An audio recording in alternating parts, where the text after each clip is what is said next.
Hello, OpenCourseWare learners. This is Professor Cuthbert talking to you, and I just wanted to say a little bit about why the next two classes are not to be found on this site.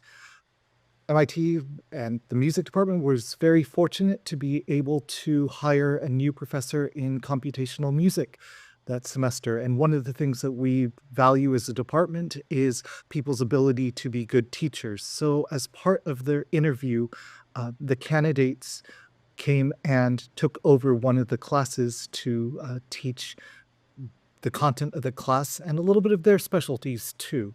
And two of those classes were that were used were this class, 21M383. Both of the candidates, I can say, did amazing work, and I wish I could share their videos with you, but we have a feeling that it's already stressful enough to be doing a job interview and to have your teaching being evaluated by people in the room, and then to know that whatever things you did in an unfamiliar classroom with unfamiliar students would also be put out online. It's just a little bit too much. So too much to ask. So these videos are not available. I want to say a little bit, though, what was in each of them.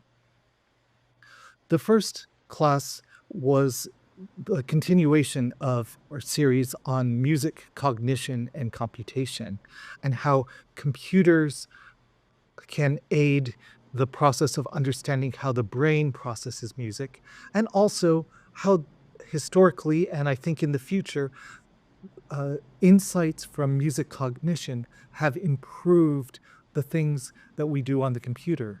The most important example of this is Carol Krumhunsel's probe tone experiments in understanding musical expectation in scales and keys.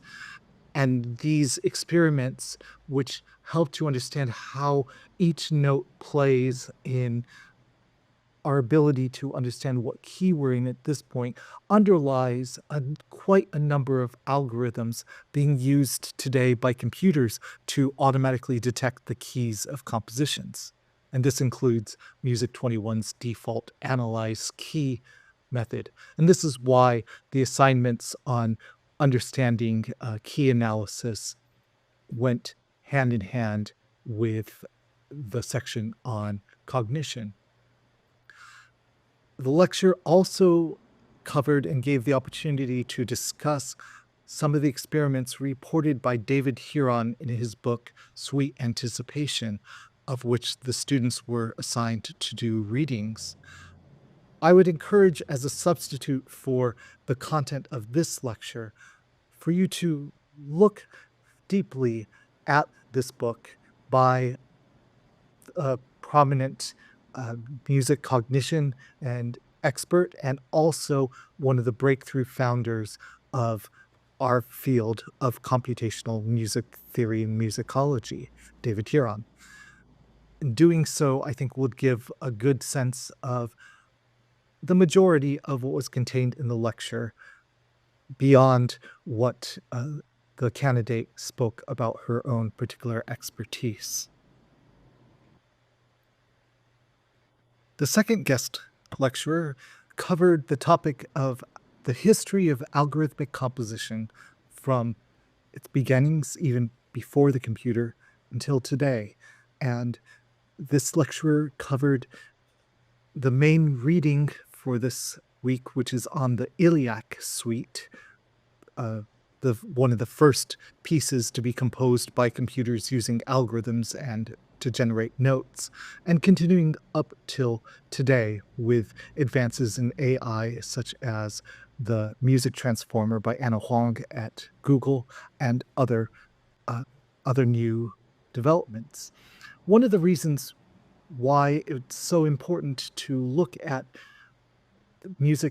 algorithmic music composition in sort of a broader historical scope is it's too easy to get hung up on the particular problem that we have today, where we're getting closer and closer to having the computer produce musical scores that sound like other compositions, like by particular composers, and to work on that problem without asking, well, why?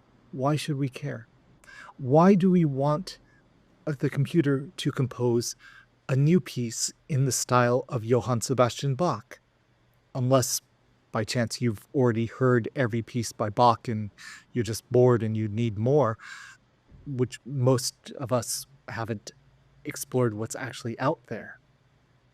Instead, by looking back at the earliest history when having a computer actually write music at that level of sophistication was so far from being possible, and looking at what people wanted to do with the computer, it helps to answer questions. How can the computer be used to come up with ideas or take ideas that I have that will take too long for me to generate on my own and make that part more efficient? How can it be a tool to help me be a better human composer or just better human?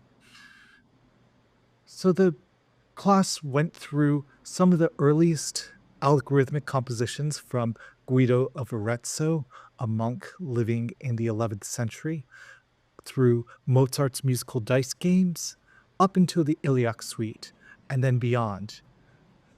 Some of what's covered in this class also appears in the various videos that accompany this class that weren't shown to students this year, but are available for you. And other aspects touched on the guest speaker's particular expertise, which was very valuable to be brought in. Anybody else teaching this class would bring in his own specialties that would make that class different from mine, and nobody should teach this class exactly the same way I would teach it or have taught it. So that gives a little bit of a nutshell of what's happening. The students then went on to write their own algorithms to generate compositions algorithmically, and they did a very good job of avoiding the problem of trying to get the computer to do something that we already do better, that we're not interested really in the computer's output, and that we just would only want to listen to if we knew a human created. And instead, they went beyond that and created pieces of music that were interesting in themselves and that no human would ever choose to write.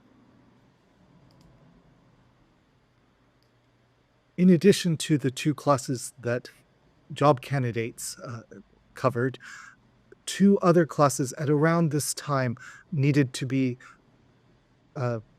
removed and the contents pushed into other classes because MIT was in the process of proposing to the full faculty a new master's program, two new master's programs in music technology and computation. And it happened that these proposals had to happen at the same time as this class. And so a little bit of time was lost on that. I'm hoping that if you've been interested in this class and want to go forward, you might look into these programs, which I assume will be live at the time that these videos are released.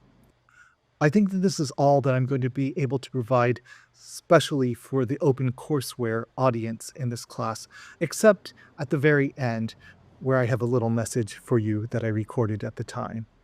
Thank you.